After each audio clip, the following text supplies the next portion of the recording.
मेरे पंख आ गए और ये चाहते हैं हमारे सामने सामने उड़ जा,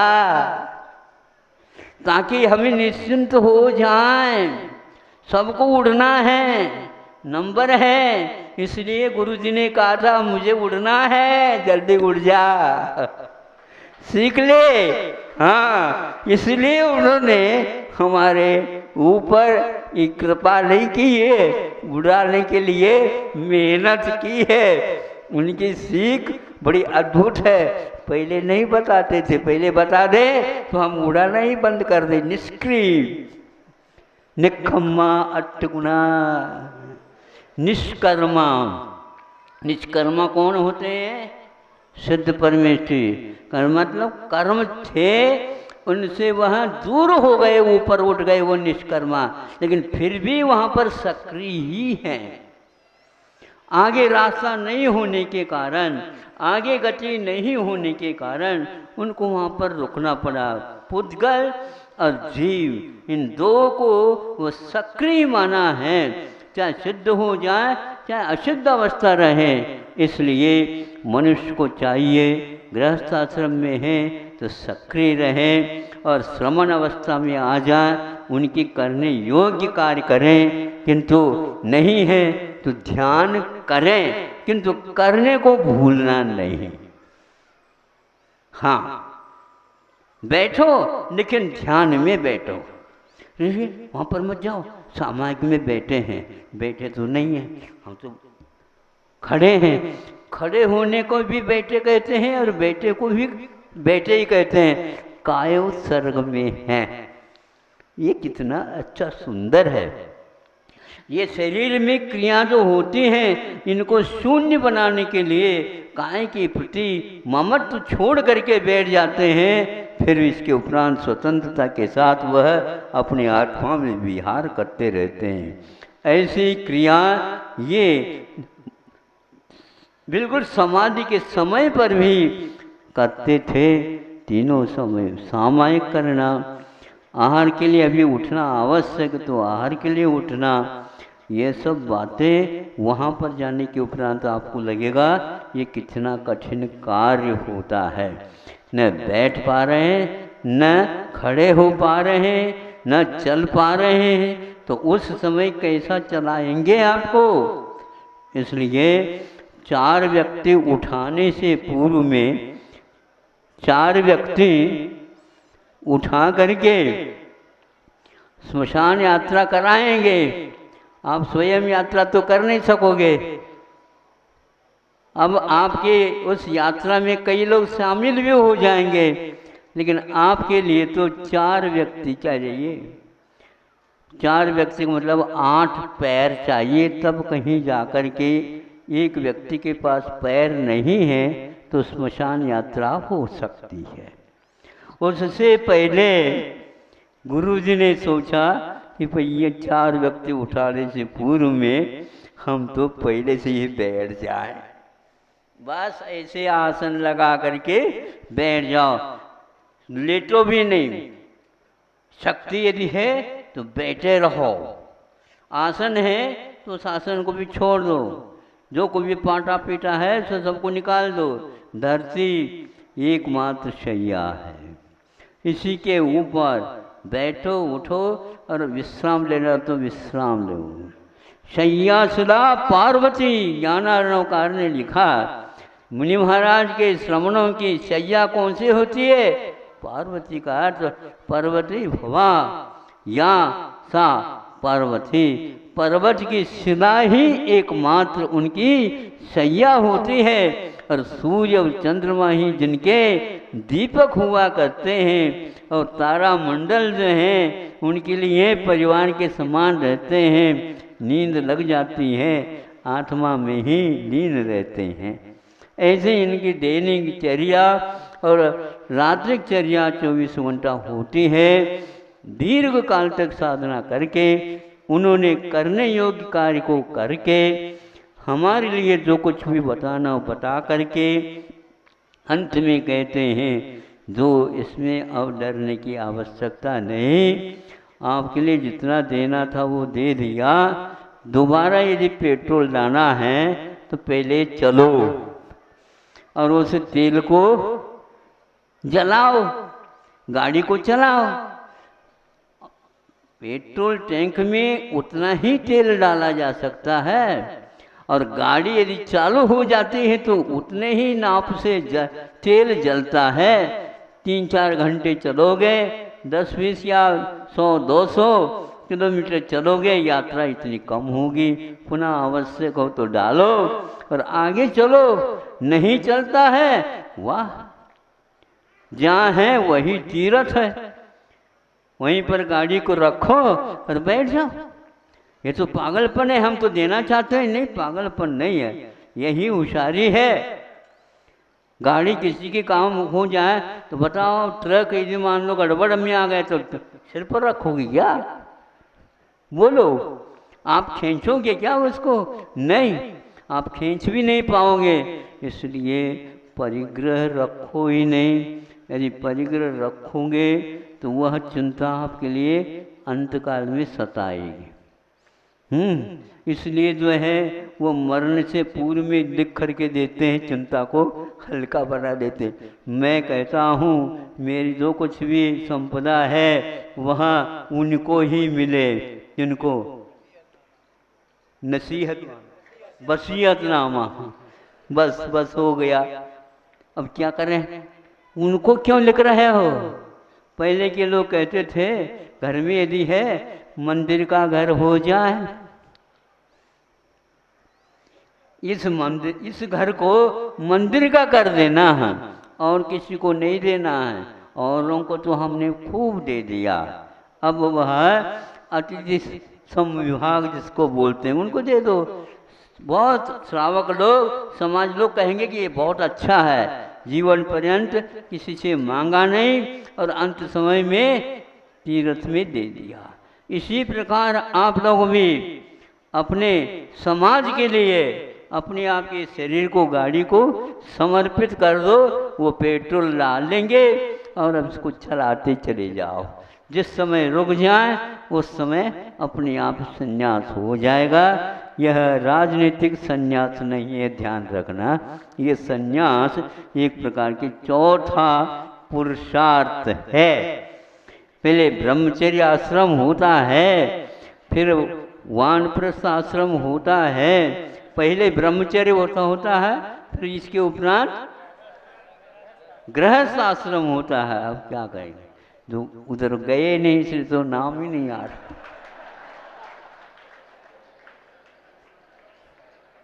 और आप गए तो दूसरे नाम ही नहीं ले रहे। वानप्रस्थ आश्रम की भी कोई बात नहीं कर रहा। वानप्रस्थ आश्रम का अर्थ यही है, बेट संतान जब तक बड़ी न हो तब तक के लिए उसका रखवाल करते जाओ, सिखाते जाओ, फिर इसके उपरांत ऊपर बढ़ो।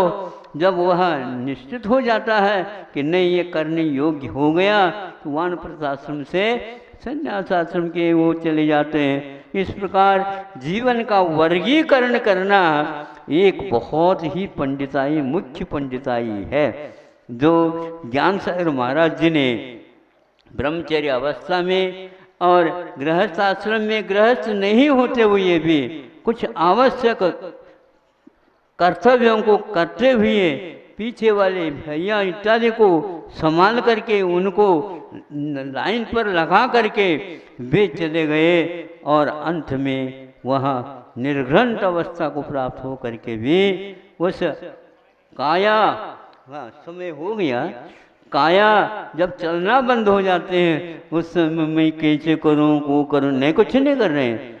बस मैं आज इसको छोड़ना चाहता हूँ। और वह भी सिंह वृत्ति देखो, यह लघु वृत्ति नहीं है, यह सिद्धांत लघु वृत्ति नहीं है, ये महासिद्धांत वृत्ति है। लघु सिद्धांत वृत्ति भी है और महासिद्धांत वृत्ति भी है। व्याकरण में जैसे लिखा गया उसी प्रकार इसमें भी है। अंत में कहते हैं मुझे संलेखना लेना है, तो संलेखना कौन सी?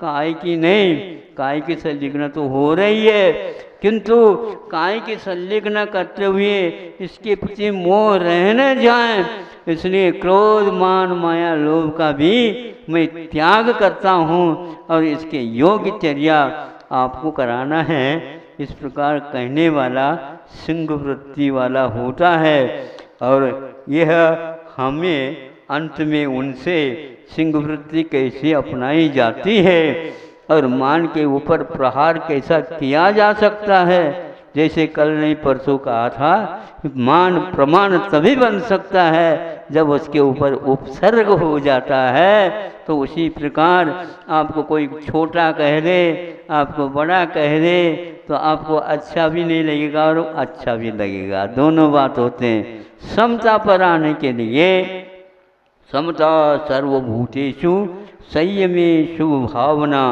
आत रौद्र परित्याग तद् सामायिकम मतम। एकमात्र समता में समाधि, उसमें निष्ठा आ जाती है।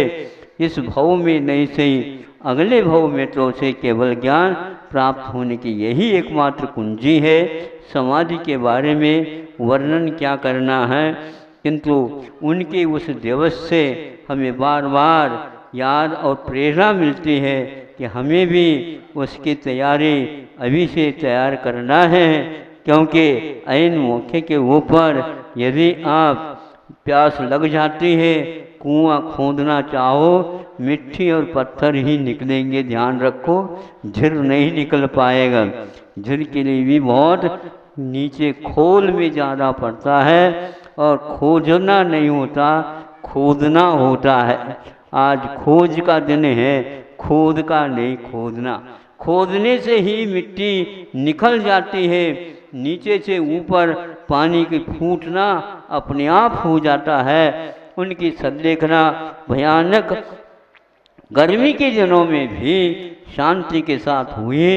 उसी प्रकार हमें भी उस प्रकार के संलेखना का सौभाग्य प्राप्त हो और वो ही हमारे सामने हमेशा हमेशा बने रहें। और हम अधिकार पूर्वक कह भी सकते हैं, हमारे कंधों पर भार रख दिया और उस भार को हल्का करने का भी आपका ही कर्तव्य है।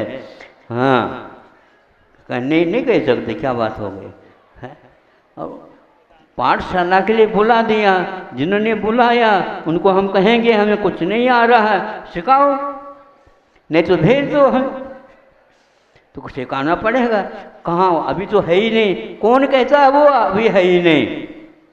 कौन कहता है अभी है ही नहीं? वह निष्क्रिय भी नहीं, किंतु वो एक प्रकार से गुप्त है। यानी गुप्त का अर्थ सामने नहीं आते, किंतु पूरा का पूरा सूत्रधार का काम वही करते रहते हैं। हम लोगों की बस की बात है ही नहीं।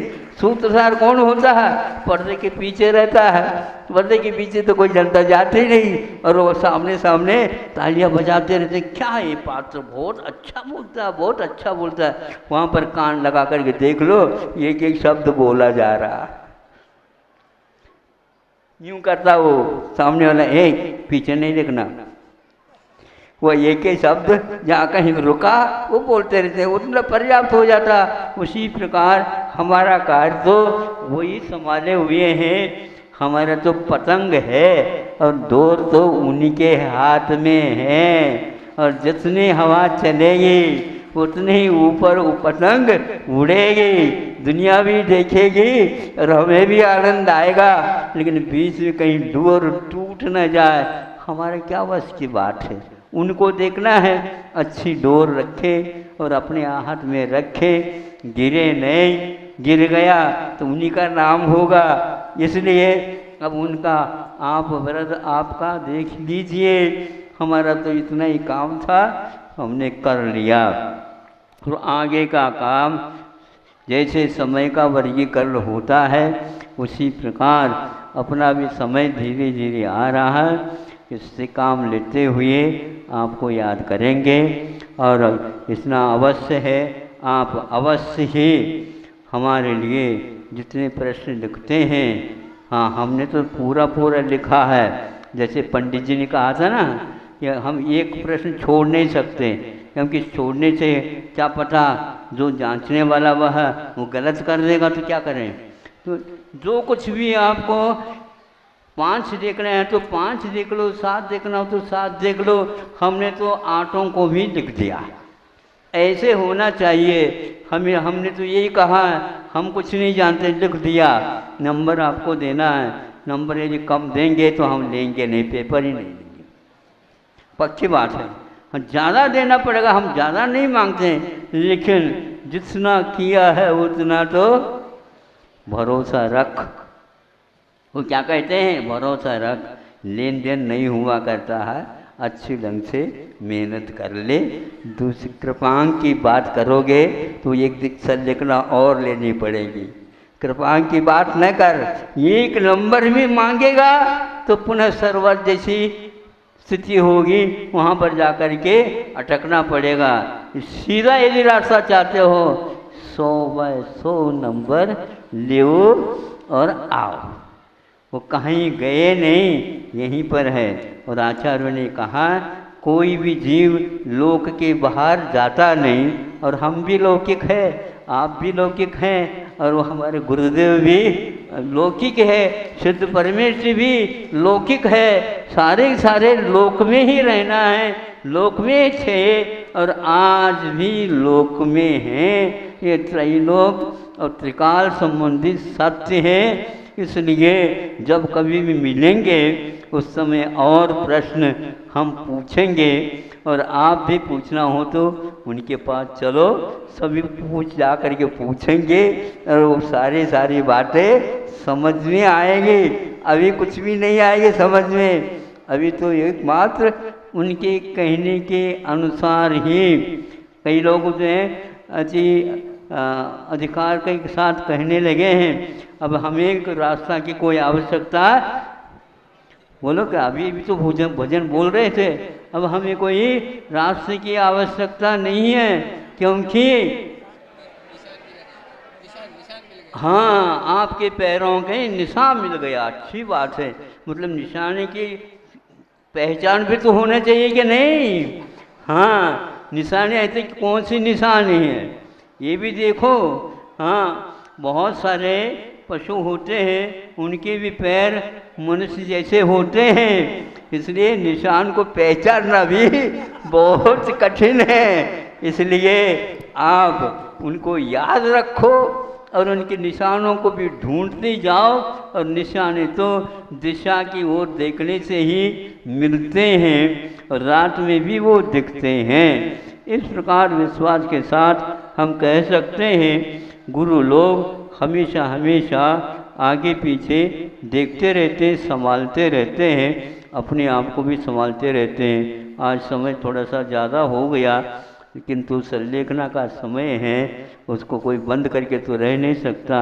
पहले वालों ने ज़्यादा समय ले लिया, इतना नहीं लेना चाहिए था, मैं बोल भी नहीं सका, और आप भी ऐसे ही करते चले जा रहे हैं। ऐसा नहीं, मंच पर बैठे हैं, समय को भी ध्यान रखना चाहिए सब लोगों को, और यदि ध्यान में नहीं आता है तो अड़ोस पड़ोस वाले उसको थोड़े से कह सकते हैं। हम दूर थे इसलिए नहीं कह पाए। अहिंसा परमो धर्म की